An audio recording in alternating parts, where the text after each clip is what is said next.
ನಾನು ನಿಮ್ಮ ಭೂಮಿ. ಮೈಸೂರು ಮಲೆಮಹದೇಶ್ವರ ಮುಖ್ಯ ರಸ್ತೆ ಟೆರಿಷನ್ ಕಾಲೇಜು ಮುಂದೆ ಇರುವ ರಸ್ತೆಯ ಅಕ್ಕಪಕ್ಕದಲ್ಲಿ ತರಕಾರಿ ಮಾರುವ ವ್ಯಾಪಾರಸ್ಥರು ಪಾದಚಾರಿಗಳ ರಸ್ತೆಯನ್ನು ಸಂಪೂರ್ಣವಾಗಿ ಆಕ್ರಮಿಸಿಕೊಂಡು ಪಾದಚಾರಿಗಳಿಗೆ ಹಾಗೂ ವಾಹನ ಸವಾರರಿಗೆ ತುಂಬಾ ತೊಂದರೆಯಾಗುತ್ತಿದೆ. ಇದಕ್ಕೆಲ್ಲ ಸಂಬಂಧಪಟ್ಟ ಅಧಿಕಾರಿಗಳಿಗೆ ಕಣ್ಣು ಕಾಣುವುದಿಲ್ಲವೇ ಅಥವಾ ಜನ ಕಾಂಚಾನ ಅಂತ ಕಣ್ಣು ಮುಚ್ಚಾಲೆ ಆಟ ಆಡುತ್ತಿದ್ದಾರೆ ಎಂಬುದು ದುರಂತವೇ ಸರಿ. ನಾವು ಇಂದು ತುರ್ತಾಗಿ ಟಿ ನರಸೀಪುರಕ್ಕೆ ಹೋಗುವ ಸಂದರ್ಭದಲ್ಲಿ ಈ ಘಟನೆಯನ್ನ ಕಂಡು ನಾಳೆ ಏನಾದರೂ ಅನಾಹುತ ಸಂಭವಿಸಿದರೆ ಯಾರು ಹೊಣೆ? ಇಂತಹ ಘಟನೆಗಳಿಂದ ಬೇಕಾದಷ್ಟು ಸಮಸ್ಯೆಗಳು ಸಂಭವಿಸುತ್ತವೆ. ಈಗ ಇಲ್ಲಿ ವ್ಯಾಪಾರ ಮಡಿಕೊಂಡಿದೆ, ಹಿಂಗ ಜನ ರೋಡಲ್ಲಿ ಓಡಾಡ್ಬೇಕೋ ಇಲ್ಲಿ ಓಡಾಡ್ಬೇಕೋ? ಇಷ್ಟು ಅಟ್ಕಾಯಿಸ್ಕೊಂಡ್ರೆ ನಾಳೆ ಹೆಚ್ಚು ಕಮ್ಮಿ ಆದ್ರೆ ಇಲ್ಲಿಂದ ತೆಗಿಸ್ದಾಗ ಹೋದರ್ಯಾ? ನಾಳೆಯಿಂದ ನೋಡಿಲಿ ಇದ್ರಲ್ಲಿ ಅರ್ಧ ಹಿಂದಕ್ಕಿರ್ಬೇಕು. ಆದ್ರೆ ಸಾರ್ವಜನಿಕರಿಗೆ ತೊಂದರೆ ಆಗ್ದಂಗೆ ನೀ ವ್ಯಾಪಾರ ಮಾಡ್ಬೇಕು. ತರಕಾರಿ ಅವ್ರು ಯಾರಪ್ಪ ವ್ಯಾಪಾರಸ್ಥರು? ಬೊಪ್ಪೈಲಿ ಒಬ್ಬ ನೋಡಿಲಿ ವ್ಯಾಪಾರ ಮಾಡ್ತಾ ಇದೆ ಫುಟ್ಪಾತ್ ಅಲ್ಲಿ. ಫುಟ್ಪಾತ್ ನ ಫುಲ್ಲು ಆಕ್ರಮಿಸ್ಕೊಂಡಿದ್ದಾರೆ ನೋಡಿ. ಮಹಿಳೆಯರು ಅಲ್ಲಿ ಹೋಯ್ತಾರೆ ರೋಡಲ್ಲಿ. ಈಗ ಏನಾರ ರೋಡಲ್ಲಿ ಆಕ್ಸಿಡೆಂಟ್ ಆದ್ರೆ ಯಾರ ಹೊಣೆ ಹೇಳಿ? ನೀವು ರೈತರ ವ್ಯಾಪಾರಸ್ಥರ? ವ್ಯಾಪಾರ ರೈತರಿಂದ ತಗೊಬಂದು ವ್ಯಾಪಾರ ಮಾಡ್ತಿದ್ದೀರಿ. ನಾವು ನಿಮ್ಗೆ ಅಡ್ಡಿ ಪಡಿಸಲ್ಲ.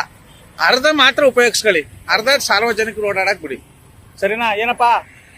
ಯಾಕಂದ್ರೆ ನೋಡೀಗ ಇವ್ರು ಇಲ್ಲಿ ಓಡಾಡೋರು ಇಲ್ಲಿ ಓಡಾಡ್ತಾರ. ಯಾವ ಸ್ಕೂಟ್ರು ಪಾಟ್ರು ಯಾರು ಒತ್ತಿರಿಸಿ ಹೆಚ್ಚು ಕಮ್ಮಿ ಆದ್ರ ಇಲ್ಲಿ ವ್ಯಾಪಾರನೇ ನಿಂತೋಯ್ತದ. ಏನ್ ಮಾಡಿದೆ? ದಯಮಾಡಿ ತೊಂದರೆ ಆಗ್ದಂಗೆ ವ್ಯಾಪಾರ ಮಾಡಿ ಅಂತ ನಮ್ಮ ಮೈಸೂರು ದೇವಂತ ಕನ್ನಡಿಗರ ಬಳಗದಿಂದ ಮನವಿ ಮಾಡ್ತೀವಿ. ನೋಡಿ ಬಾಕ್ಸ್ ಡಬ್ಬಗಳು ಮಡಗಿದಿಲ್ಲ, ಅಲ್ಗಂಟೆ ಎತ್ತಬೇಕು.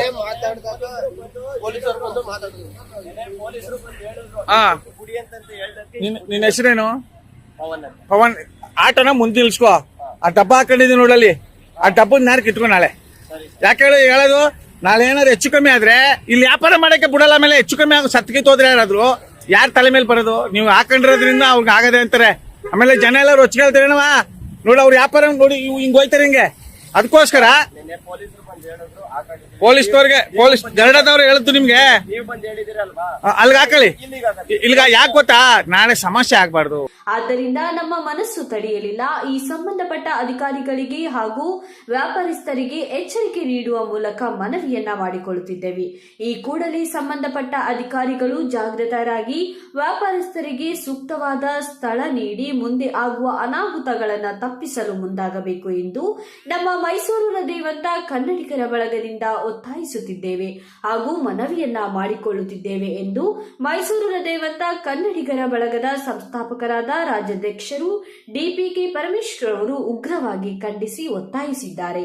ವರದಿಗಾರರು ಜೆಬಿ ದೇವೇಂದ್ರ ಕುಮಾರ್. ಆತ್ಮೀಯ ಕನ್ನಡದ ಬಂಧುಗಳೇ, ಮೈಸೂರು ಮಲೆ ಮಹದೇಶ್ವರ ಮುಖ್ಯ ರಸ್ತೆ ಟೆರಿಷನ್ ಕಾಲೇಜ್ ಸರ್ಕಲ್ ನಮ್ಮ ರೈತರ ಬಳಿ ವ್ಯಾಪಾರಸ್ಥರು ವ್ಯಾಪಾರ ಖರೀದಿ ಮಾಡಿ ಬಂದಿಲ್ಲಿ ವ್ಯಾಪಾರ ಮಾಡ್ತಾರೆ. ನಾವು ವ್ಯಾಪಾರ ಮಾಡಬೇಡಿ ಅಂತ ಹೇಳಲ್ಲ. ನೋಡಿ, ಸಂಪೂರ್ಣವಾಗಿ ಫುಟ್ಪಾತ್ ಒತ್ತುವರಿ ಮಾಡ್ಕೊಂಡಿದ್ದಾರೆ. ಫುಟ್ಪಾತ್ ಸಂಪೂರ್ಣವಾಗಿ ಆಕ್ರಮಿಸ್ಕೊಂಡಿದ್ದಾರೆ. ಸಾರ್ವಜನಿಕರು ರೋಡಲ್ಲಿ ಓಡಾಡ್ತಾರೆ. ಅಕಸ್ಮಾತ್ ಸ್ಕೂಟರ್ ಲಾರಿನೋ ಬಸ್ ಏನಾದ್ರು ಅಪಘಾತಗಳಾದ್ರೆ ನಾಳೆ ದಿವಸ ಯಾರಿಗೆ ಕೆಟ್ಟಷ್ಟು ಅವ್ರ ಮನೆ ದೀಪ ತುಂಬೋಯ್ತಿದೆ. ದಯಮಾಡಿ ನಾಳೆಯಿಂದ ಹೇಳಿದ್ವಿ ಅವ್ರಿಗೆ ಅರ್ಧ ಮಾತ್ರ ಉಪಯೋಗಿಸ್ಕೊಳ್ಳಿ, ಅರ್ಧ ಬಿಡಿ. ಯಾಕಂದ್ರೆ ರೋಡಲ್ಲಿ ಓಡಾಡಾಗ ಏನಾದ್ರು ಹೆಚ್ಚು ಕಮ್ಮಿ ಅಂದ್ರೆ ನಿಮ್ ತಲೆ ಮೇಲೂ ಬರುತ್ತೆ, ಅವ್ರ ಕುಟುಂಬಕ್ಕೂ ಬಹಳ ತೊಂದರೆ ಆಗುತ್ತೆ. ಸರ್ಕಾರ ಮಧ್ಯ ಪ್ರವೇಶ ಮಾಡಲ್ಲ, ಅಧಿಕಾರಿಗಳು ಕಣ್ಣೋರ್ಸ ಆಟ ಆಡ್ತಾರೆ.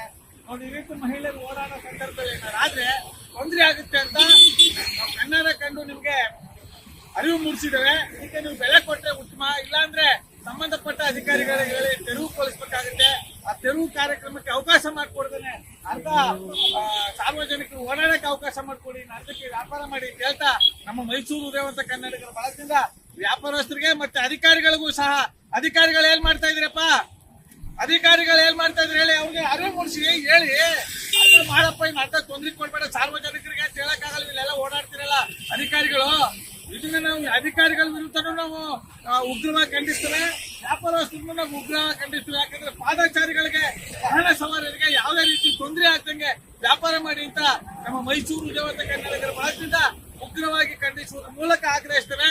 ಜೈ ಕನ್ನಡಾಂಬೆ, ಜೈ ಕನ್ನಡ ನಾಡು. ನಮಸ್ಕಾರ, ಧನ್ಯವಾದಗಳು.